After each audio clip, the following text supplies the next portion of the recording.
I'm a full-time teacher for the Somatic Experiencing Trauma Institute, which is centered in Colorado in the States, and we have programs pretty much in every country. I've lost count of how many countries we run trainings in. We've been here in Sweden for quite some time, and I love being here. So I'm just going to give you a kind of an overview of what somatic experiencing is. I shorten it to SE. So when you hear me say SE, I'm talking about somatic experiencing because it's too hard to say it otherwise. I'm going to give you some information. We'll have a bit of a break. I have a few little clips to show you, some experiential, and then I'll open it up for questions. Yeah. This is Bea and Jörgen. They are the coordinators here. They organize the trainings here in Sweden. So if you have specific questions or anything about the structure of the training, what's expected, they're the people to talk to.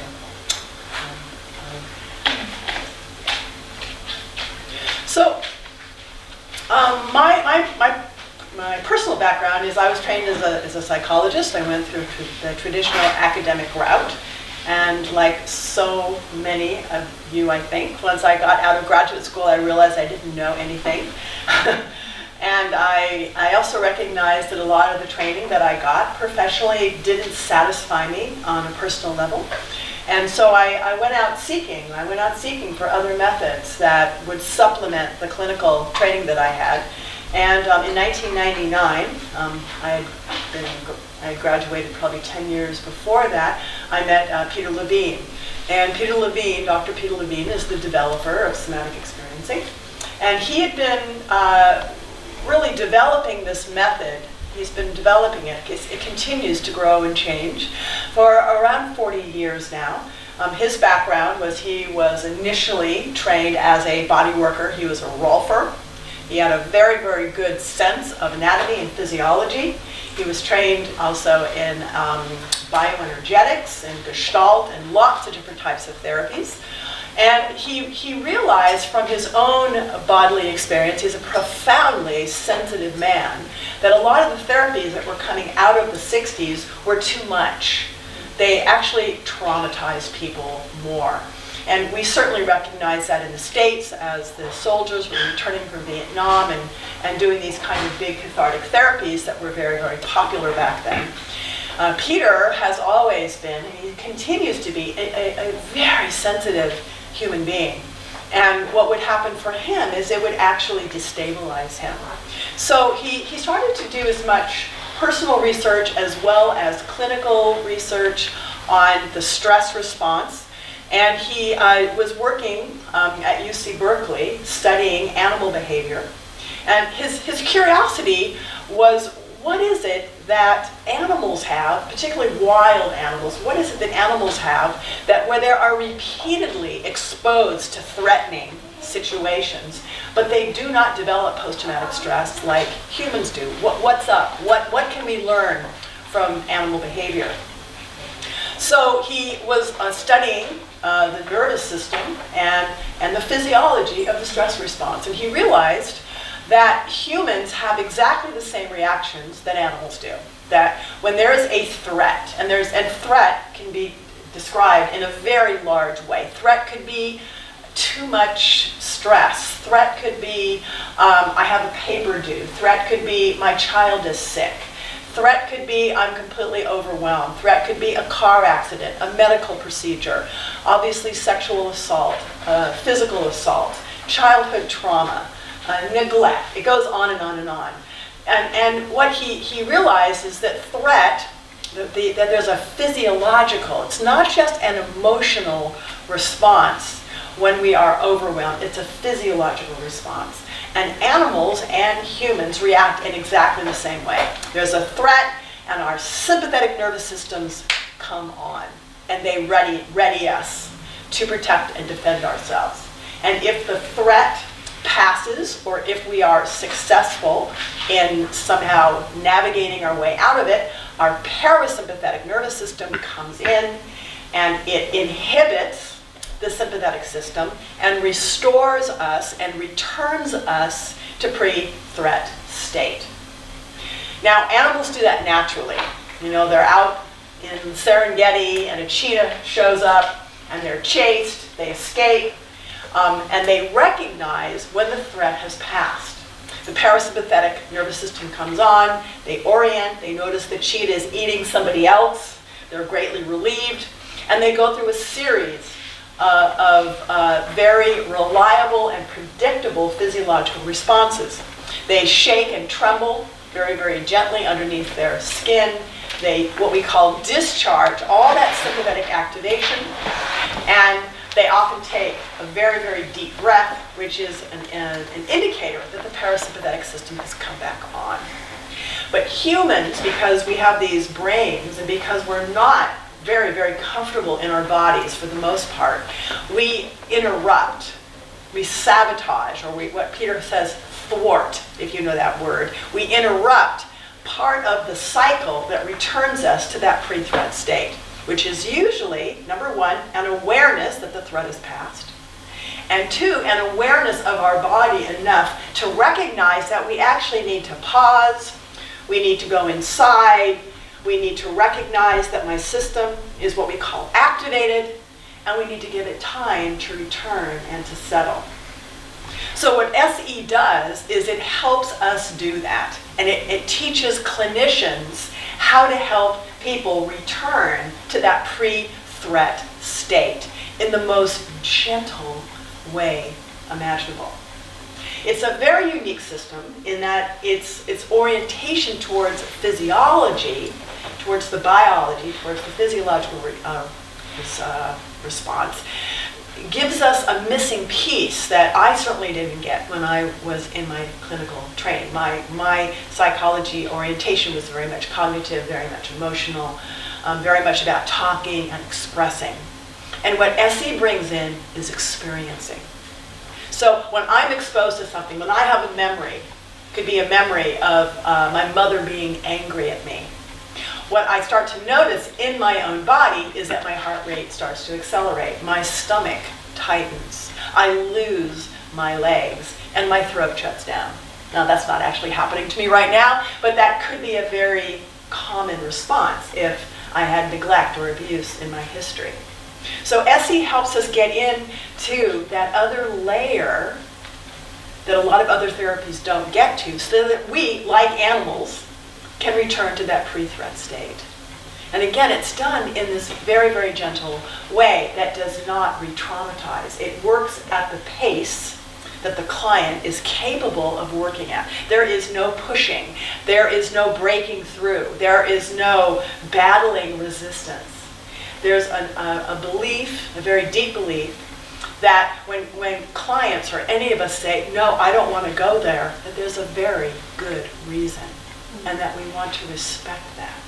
And really what we're wanting from so much of our clients and ourselves is the curiosity to move towards it at our own volition. So SE, even though we think of it as a method or a therapy, it's actually not that. It's actually much more than that. It's life skill. It's something that I am doing to and with myself throughout the day. So I am regulating my nervous system constantly. I couldn't be up here if I didn't have these skills, because I'm extremely introverted and I'm terrified of people. But I'm able because I've worked so much on myself, and I love this work. I believe in it. I've seen it change lives in multiple countries. I work all over the world. And my belief in it and my experience with it is really solid. So I can be up here and talk about it, and I don't get too nervous. I'm just a little nervous. That's normal, yeah? I mean, you might be tigers. I don't know. You're going to bite me, right?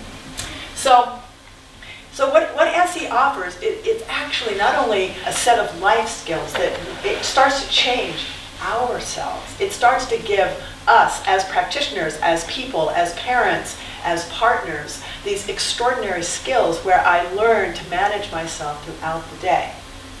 And also what it does is it gives a perspective on what's going on in the world, what's going on in people, and what so many diagnoses are. Like, for instance, SE is curious, what is ADHD?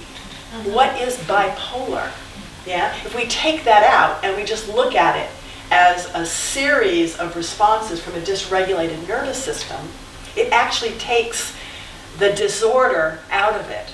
It takes the pathologizing out of it. And it tells us what we need to do. We need to go in there and help these people recognize when their nervous systems are starting to get out of their, what we call the range of resilience. And how do we help them regulate enough that they can continue on? So it is a perspective. It's a perspective of when you're with your children and you start to recognize when they're getting sympathetically activated, how you can come in and support that in changing so that they don't continue to escalate. It's recognizing that I am escalated, that my sympathetic arousal is on so much that I need to regulate myself before I interact with I don't have children, but before I interact with my children or my spouse or my friends. It's also a perspective that helps us be able to identify where our clients or our patients are at any given time. And if I'm able to make a human connection with them and just settle their nervous systems a little bit before I do any kind of an intervention, they're going to be more receptive. They're not going to fight it. They're going to welcome it. So we are regulating constantly throughout the day. And we are noticing where our clients are, or our children, or our spouses, or our patients, where they are on the spectrum of sympathetic and parasympathetic. And then with these beautiful techniques that Peter developed, very, very gentle ways of going in and accessing the nervous system. So SE adds, I talked earlier that many of us are trained with the cognitive level, the emotional level, and I'm sure many of you are here that are medically trained, so you know a lot about anatomy and physiology. But what SE does is it looks at all levels of reactivity and responsiveness. So we have cognitive, we have the limbic system, and then we have the brain stem. And the brain stem is where the autonomic nervous system lives. It's what drives us. The autonomic nervous system is what responds when we feel overwhelmed by anything, when we have a memory, when we have an old trauma, when we're working in therapy, and I can feel that I'm starting to respond to something. That's the brain stem that is reacting. And then it is the world of sensation, of actually coming into the body, that helps us access that part of the nervous system. And so Peter did a lot of experimenting on his own body. He learned it from the inside out, and he had no idea what he was doing, because back then in the 60s there was very little understanding. I mean, neuroscience wasn't even a science yet. Yeah, there wasn't that much understanding of the nervous system. It was very crude. It was very early. And so the way that he developed this was by experimenting on himself and others, and recognizing, wow, I'm able to get into something that other therapies don't. And it makes it extremely satisfying to have this other tool. So SE is designed to be included in whatever you do. There are a number of us, and there's people in this room, that just do somatic experiencing. What do? I'm a somatic experiencing therapist. But there are thousands and thousands of others that do what they do through the SE lens. So that would be nurses and doctors, that would be physiotherapists, chiropractors, that would be midwives, that would be everything, right? And what they do. I was talking today about this dentist that I have in one of my classes. And how he has completely changed how he does dentistry. Is that the right word? Dentistry. Completely changed the way that he does dentistry because he does it through the lens of SE. Yeah? And doctors doing it very differently, nurses doing it very differently, and even psychologists, body workers, psychotherapists, recognizing that if they look through the lens, if they look through the attitude of SE, they're much less likely to traumatize their clients, which is a very good thing. We really don't want to do that. And so I'm going to do a little bit of experiential with you so that you can actually sense what I'm talking about, because the best way, is to actually feel it from the inside. So I want to, I'm just going to lead you through something that I do with all of my clients. So the first thing that I do with people, I should have done this with you, but I didn't, is we want our clients to be able to come into the present moment, right? Any of you that work with trauma at all, you know that people are either anticipating the future or they're worried about the past. And it's very difficult for people to actually arrive in the moment. So step number one is just, whatever this means to you, see if you can arrive. Just know that you're here, yeah? And what that might look like is what we call orient. Just notice that you're in this room. There's not a lot of art or anything to look at. There's some beautiful flowers. But just being able to notice. See, people that have post-traumatic stress, and I'm sure many of you work with traumatized people, they're a bit hypervigilant. They're always waiting for the danger. They're orienting, looking for when the danger might happen. Yeah? Or they're frozen. They come in and they don't notice anything. So we want to start with just noticing, well, there's a door there. There's toilets over there. That's important to know. Yeah. There's tea, and right, we've got hot water and stuff for people. Yeah. Orienting to where the food and the tea is, very important for survival. I'm serious about this. Yeah. So orienting, arriving, and knowing how to get out, and knowing where things are that will take care of your health and well-being. Yeah. So however you arrive, just do that now. Yeah. Just know that you're here. Celebrate that whatever it took to get here, that you did. And just notice that some of you are already, you're yawning, you're taking deep breaths. That's the parasympathetic system coming in. Yeah. Just as we arrive and start to become present with ourselves, our nervous systems go, well, thank you. I'm so glad. Thank you for noticing that we're here. Our bodies like this kind of thing. And then the next thing is just to notice the container of your own body now. And what that means is that there's a floor that's holding your weight. Yeah? There's a chair that's holding your weight. And again, many people that have lots of trauma, they levitate. They never quite surrender into gravity. Yeah? So that's very diagnostic. Yeah? So just notice, what's your relationship to gravity right now? Are you letting the chair hold you? Or are you somehow poised and ready? Or are you too relaxed? So we have two extremes here. So we have the basic rise and fall of the nervous system. So there's some kind of threat. There's a rise in sympathetic activation. And then as the threat passes, we have parasympathetic. Yeah? And we go through these cycles throughout the day. But if we have trauma in our history, we activate and we actually get out of the range, and we sometimes we get stuck on. Stuck on is anxiety, it's panic, it's too much energy, it's reactivity, yeah? It's bracing, it's waiting, it's restlessness. So that's the stuck on, which is the sympathetic nervous system. And then some people, as soon as they start to go inside, they go too fast into relaxation and parasympathetic. So some of you that are yawning, you might be dropping too fast. So it's something to notice. Yeah? So parasympathetic comes on. And when we're stuck on off, parasympathetic is apathy, it's depression, it's low motivation. It's many of the syndromes that happen, like fibromyalgia, chronic fatigue.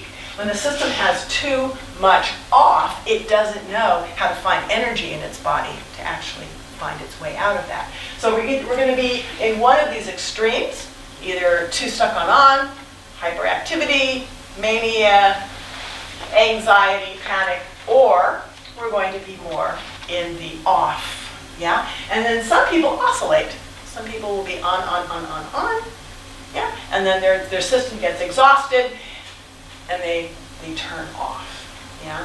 And sometimes it's just the littlest bit of stimulation, a memory of something. Or you ask somebody, how are you doing?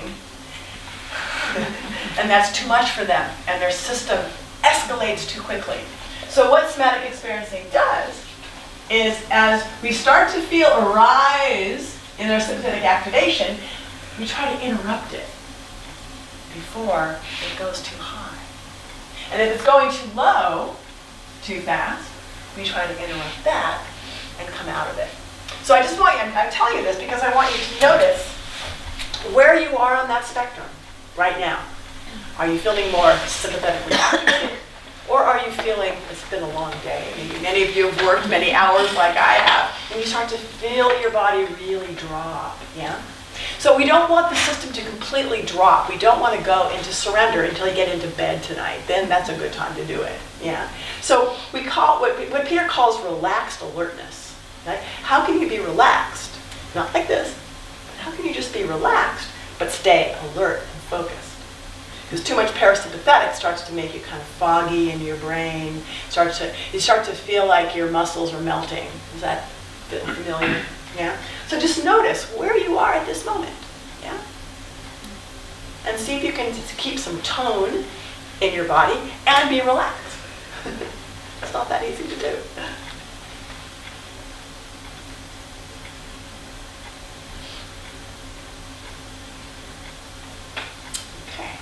Good.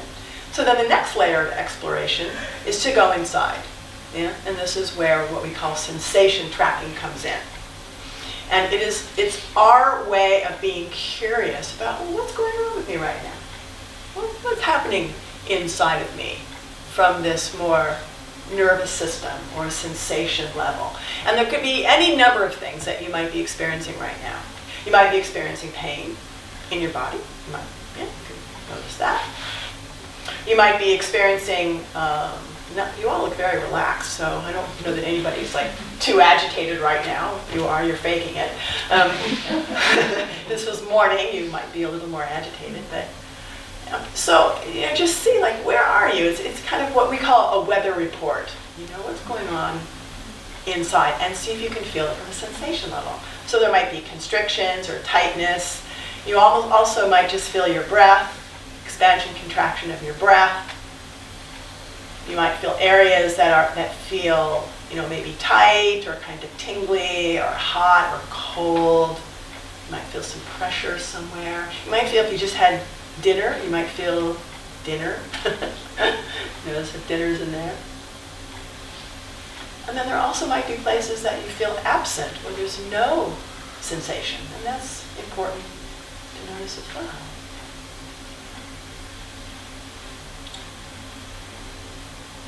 So see if you can find one place that interests you. Many of us hold tension in our jaw or our necks or our shoulders. Those are usually easy places, or in our diaphragm area. So just see if you can find a place. It doesn't have to be the best place, just a place. And see if you can be curious about it. And see if you can come up with some words that describe what that area is like. If it's tight, does it have a direction? Is it pulsing? Is it moving? Does it have color? How does it change when you stay with it? Some of you might be able to feel this area or see it as an image. Does it have a shape or a color? If it was a thing, what would it be?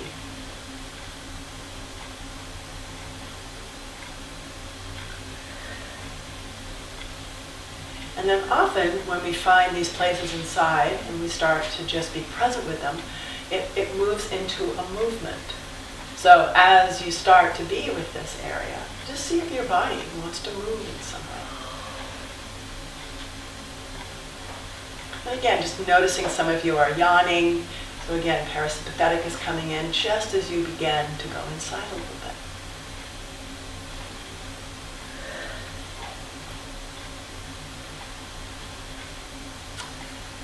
Okay, and then just let that go.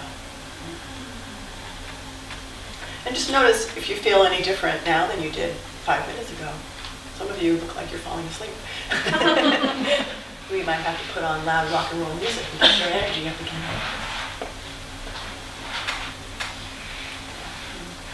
So how many of you were able to do that? It's actually a very advanced skill, and it's not easy to do. How many of you were able to do that? Oh, good. Great, excellent. Because out in the world, the real world, whatever that is, sometimes working with clients, they'll say, what are you noticing inside your body? And they look at me like I just asked them to recite the entire encyclopedia. So it's good that you in here are comfortable going inside, because it's really quite a beautiful thing to be able to go comfortably inside. So one of the things that SE does is it really starts to get us comfortable with our body experience, right? It helps us start to make decisions based in here versus emotions or even cognitions. And so I can begin to go, well, I mean, here's a silly example, but what do I want for dinner tonight? Well, my brain says, I think I should have a salad. But when I really go inside, I realize, well, no, what my body wants is something a little bit more warming. And so I start to make decisions based on what my body wants. And it's not like it will say it wants chocolate cake. I won't listen to it when it says that. But you start to really make these decisions based on more connection with oneself instead of what I think or feel that I need. And a lot of the skills that I'm teaching people is how to feel comfortable going inside and accessing what Peter calls, what we all call, the more authentic self. Yeah? So one of the secondary gains of being with this model is that it starts to feel like you're opening up this wonderland of experience by opening up the body. And it can be quite new for many people, quite revelatory. So questions or comments about anything so far? I do have a few little clips I want to show you, but how are you doing so far? Everybody good? Love it. Love it? Yeah. Yay. It's just perfect. Oh, good. Body gets so happy when you Is your body happy? Isn't it nice? No matter I know. what. Yeah. Feeling or emotional, whatever is there. Yeah. It's happy. It does get happy. Yeah. So simple. It's very simple. Simple. I sometimes think of the body as like a 2-year-old, right? It's like always tugging on us. Come on, pay attention. And then I pay attention to it, and then the 2-year-old goes, okay, I'm bored now, bye. And she kind of goes, okay, thanks, I'm fine. Let's go, carry on. It doesn't really need a lot. It just needs us to notice it now and then. And it is very happy when we do. And so that's part of the moment-to-moment practice is what's up with me right now? What do I need to pay attention to? How do I respect what's going on in my internal world? Give myself just a few moments of attention. It doesn't have to be like a 40-minute meditation. It's just a little bit of attention. The body goes, thank you. I'm so happy now. It goes on its way. Yeah. I'm glad you're having a good time. You can see I have a good time with this too. Yeah. Okay, great. So what else do I want you to know? What else should I say? How about another experiential?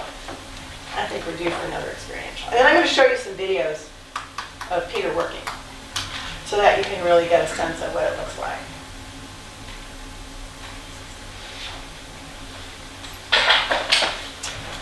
So this is a really fun video. And I just want to say that I want you to know that no one gets hurt, all right? I don't ever show any videos ever where anybody gets harmed in any way. So those of you that are anticipating something bad happening, it's not going to happen. So just know that. But you're still going to get anxious no matter what. So here's your job. Is I'm just going to ask you to track what happens in you. I'm going to show you something that's quite thrilling. Yeah? And one of the things that happens to us in mirror neurons, and this is why so many people are attracted to action films and high adrenaline films, is because we end up feeling so much. So just witnessing something activates our nervous system. Just sitting with a client and hearing their story activates our nervous system. And so we have to be very, very aware of what's going on inside of us. So you can pretend this is a client coming in and telling you about this experience. And you're going to have a ride just like they do. All right? So here, your job is just to track your body sensations. And I'm going to stop and I'm going to ask you.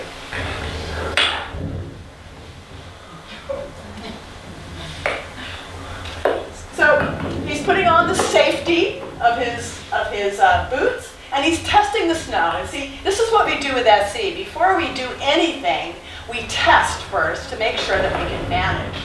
So we do a little bit, we stop. We do a little bit, and we stop. And we do a little bit, and we stop. And this is classic SE technique.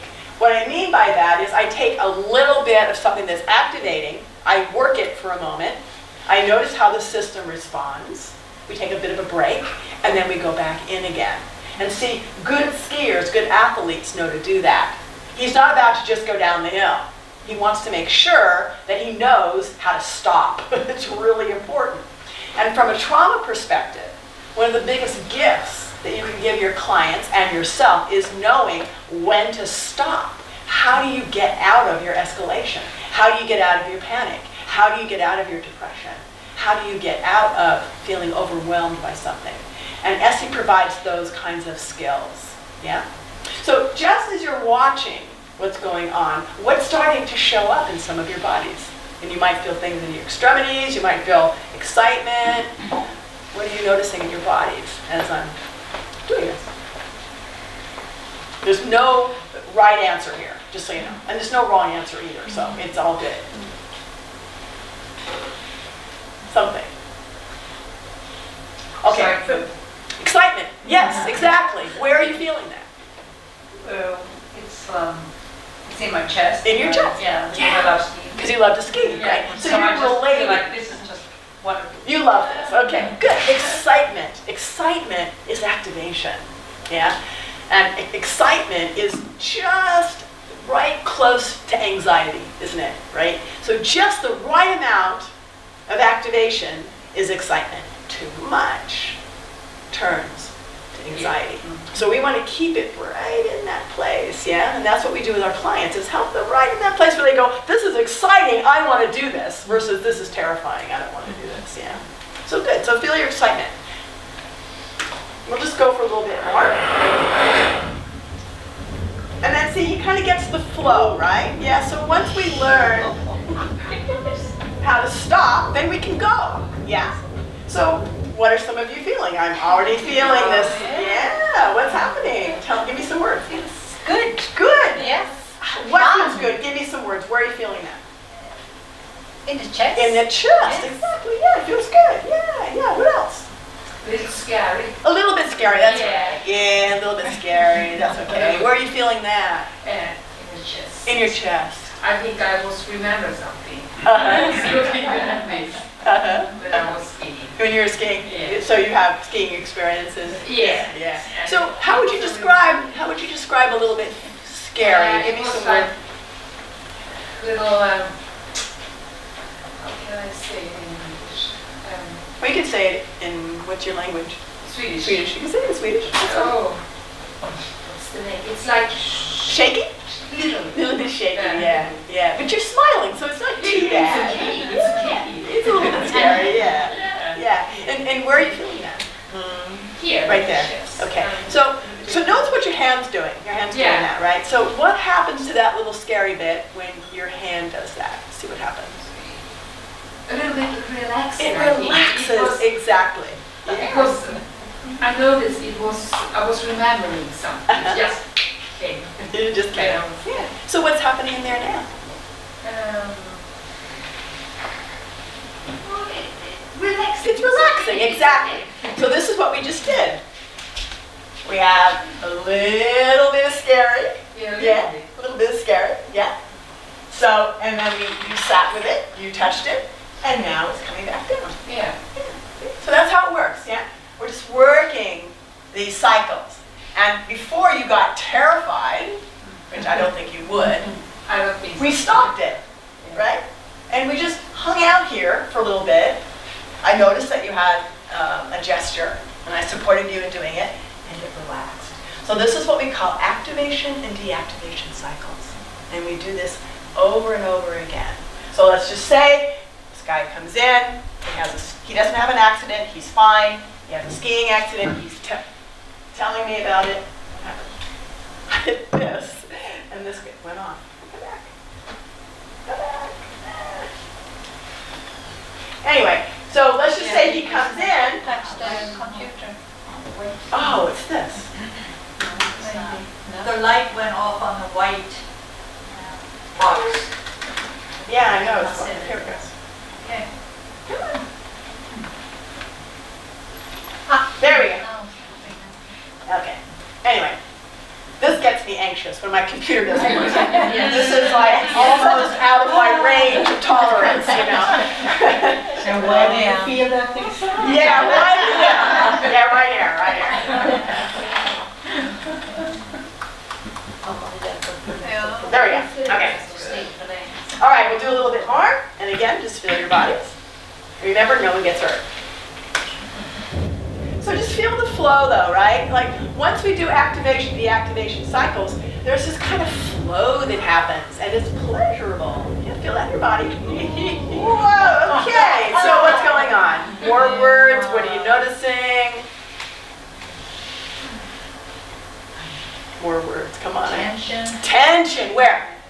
Down the arms and into the palms of the hands and in the diaphragm. And in the diaphragm. Okay, is it manageable? Yeah? Yes. Yes, okay, great. All right. So what area are you most curious about right now? Of all those four? The hands. The hands. Okay, so just notice your hands. Yeah. What are your hands doing? Opening and closing. Opening and closing. And what happens in the rest of your body? Your hands open and close. The tension is relaxing. The tension relaxes. Beautiful. Activation, settling cycle.